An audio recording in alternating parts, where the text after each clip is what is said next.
Pak. Ya ampun.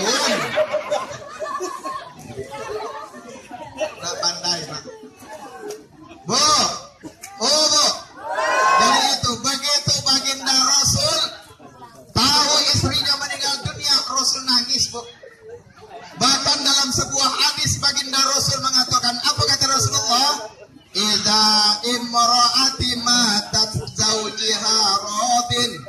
Ketika seorang istri meninggal dunia, zawjiha radin, lalu suaminya ridho terhadapnya, dakhalatil jannah, maka istri tersebut pasti masuk dalam surga.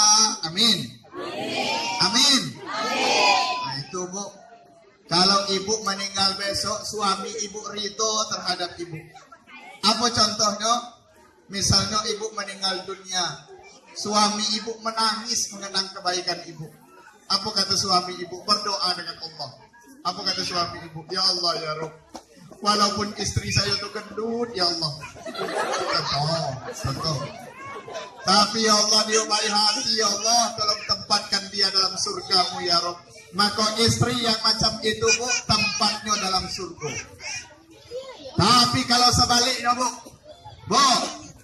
kalau sebaliknya, ketika seorang istri meninggal dunia, lalu suaminya lari ke kamar, teriak, apa kata suaminya? Yes, merdeka. Bu, oh Bu, maka bini yang macam itu Bu, siap-siap di neraka. Makanya saya nak tanya dengan ibu-ibu nih, pilih surga apa pilih neraka? Tataan dengan laki belum? Bu, Bu, taat dengan laki itu penting. Kata baginda Rasul, idza imra'ati syiyaba zawjiha, ketika seorang istri mencuci pakaian suaminya. Bu, seorang istri mencuci pakaian suami walaupun cuma sehelai, dengan hati yang ikhlas tulus karena Allah, kataballahu laha alfa hasanah, maka Allah akan memberinya 1000 kebaikan. Wa ghafara alfaini khati'ah, dan Allah akan mengampuninya 2000 kesalahan. Bayangkan Bu, baru sehelai pakaian suami yang ibu cuci dengan hati yang ikhlas tulus karena Allah, ibu dapat 1000 kebaikan, diampuni 2000 kesalahan. Lalu apa lagi Bu?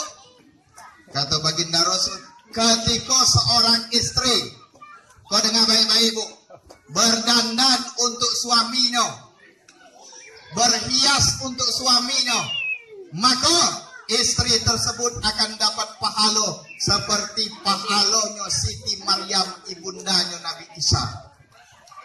Siti Maryam itu wanita suci ibu-ibu, wanita luar biasa, wanita solehah, keluar rumah tak pernah gawenya dalam mihrab lah, zikir dengan Allah, munajat di hadapan Allah tiap hari.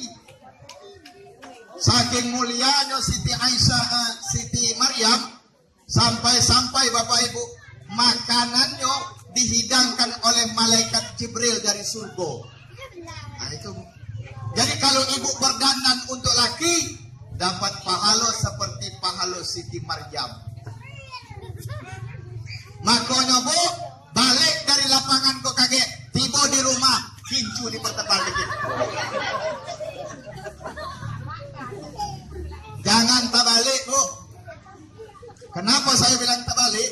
Orang sekarang ini Bapak Ibu, ibu-ibu sekarang, apalagi kalau daerah kami itu, kalau nak pergi ke pesta, kalau nak pergi kondangan, kalau nak pergi arisan, kalau nak pergi orang pengantenan, subhanallah, cantiknya bukan main. Bedak 3 lapis, merah, merah, biru, di atas biru kuning, di atas kuning merah pula, mirip dengan lampu lalu lintas. Kadang-kadang apa? Ibu-ibu sekarang kok kadang-kadang iko alis sengaja bercukur Pak. Cukur alis pasang celak. Kalau pergi ke pesta tuh pakai mobil tidak jadi masalah.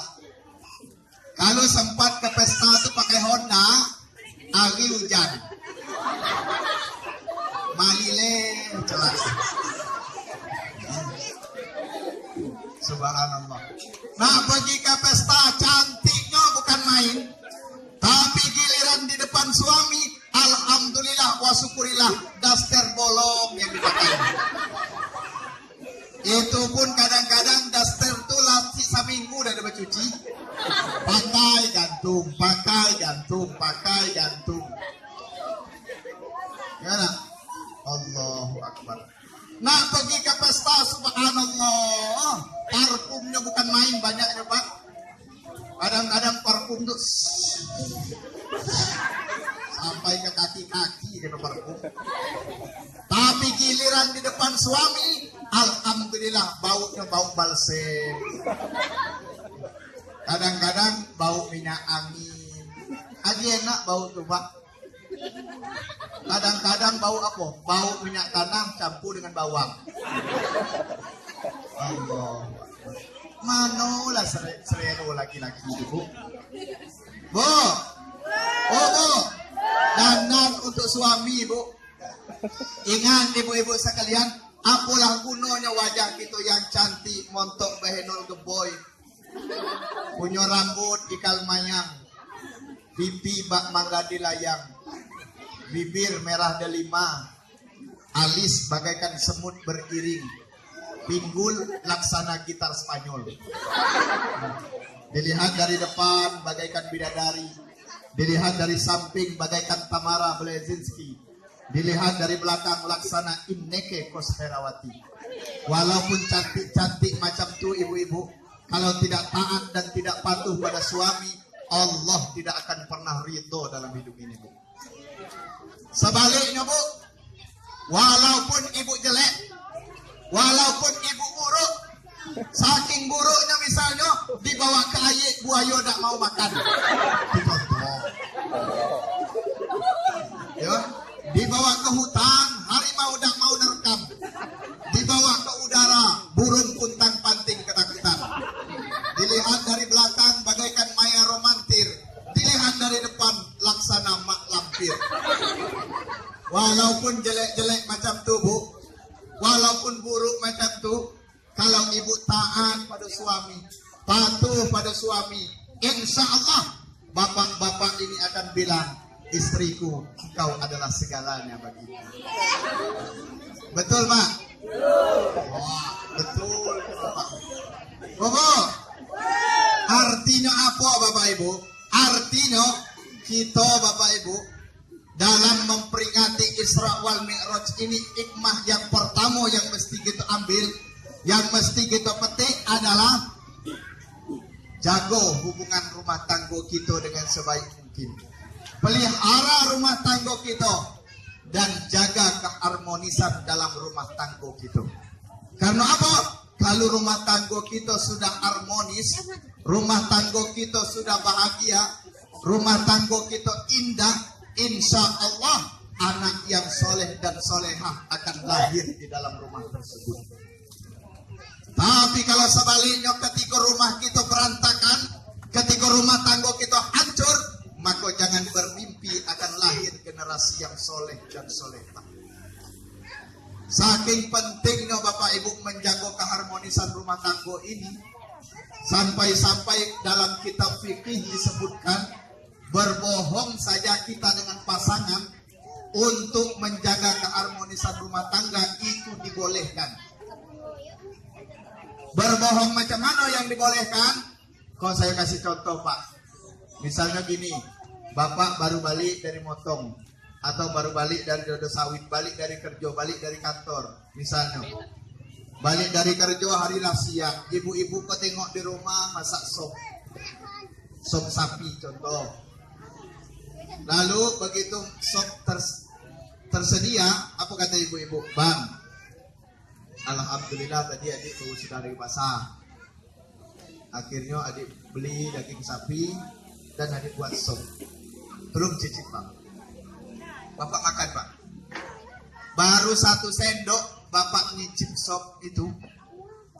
Subhanallah, rasanya asin minta ampun. Lalu ibu-ibu bertanya, apa kata ibu Bang? Macam mana rasanya Bang? Kita Pak berbohong. Walaupun di dalam hati kita bilang di asinnya sop. Walaupun di hati kita bilang macam itu, tapi di mulut kita berbohong. Pas. Pas Bang. Pas. Pas Bang. Pas. Kalau perlu Pak, dibilang, lah banyak abang singgah di rumah makan. Bahkan dari Bukit Telakoko sampai ke Jambi perjalanan abang, lah banyak rumah makan yang abang lewati. Dak do rasa sop macam kode. Ini luar biasa Dik. Walaupun di dalam hati Bapak bilang, Dik, sempat seminggu kau bikin sop macam kau, seteruk Bapak Dik. Iya. Iya. Lah kembang-kembang pipi lagi makan. Berbohong macam itu Pak, boleh bahkan dapat pahala. Ibu-ibu berbohong boleh juga. Macam mana berbohong? Misalnya gini, bapak-bapak kok baru sudah nerima gaji, baru sudah nimang getah, nimang sawit, atau baru sudah Pak Sekdus baru sudah nerima ADD misalnya. Ya, baru sudah nerima gaji Bapak Ibu, lalu bapak-bapak kok lewat di pasar tuh nampak toko baju. Nampak baju ibu-ibu tergantung di toko itu. Lalu dalam hati bapak kok bilang, Subhanallah, lah 3 bulan istri saya belum membeli baju baru. Akhirnya apa? Bapak masuk ke toko baju itu Bu, dipilih buat bapak baju sesetel untuk ibu. Bapak balik, pas tiba di rumah bapak langsung bilang, apa kata bapak? Dik, apa Bang? Alhamdulillah tadi ada sedikit kelebihan rezeki. Akhirnya abang beli baju sesetel untuk adik. Lalu ibu tengok baju itu Bu, ibu perhatikan baju. Di dalam hati ibu udah terima baju itu. Karena apa? Modelnya model lama. Dalam hati. Udah terima meruntuk ibu nerima baju itu misalnya. Tapi di mulut ibu berbohong. Apa kata ibu? Bang, subhanallah Bang. Lah 10 tahun adik nyari baju macam itu Bang. Dah ketemu. Alhamdulillah, bersyukurillah Bang. Makasih Bang. Dibeli baju itu. Kalau perlu Bu, baju itu dipakai setiap waktu. Nak nyuci pakai baju itu. Nak nyapu pakai baju itu. Nak ke toko pakai baju itu. Kemudian nak tidur pakai baju itu juga. Sehingga di dalam hati bapak-bapak akan bilang subhanallah, berharga niat pemberian saya, dipakai terus. Walaupun di dalam hati ibu bilang, ya Allah ya Roh, mudah-mudahan baju kau cepat koyak. Berbohong macam tu Bu. Bu. Ibu dapat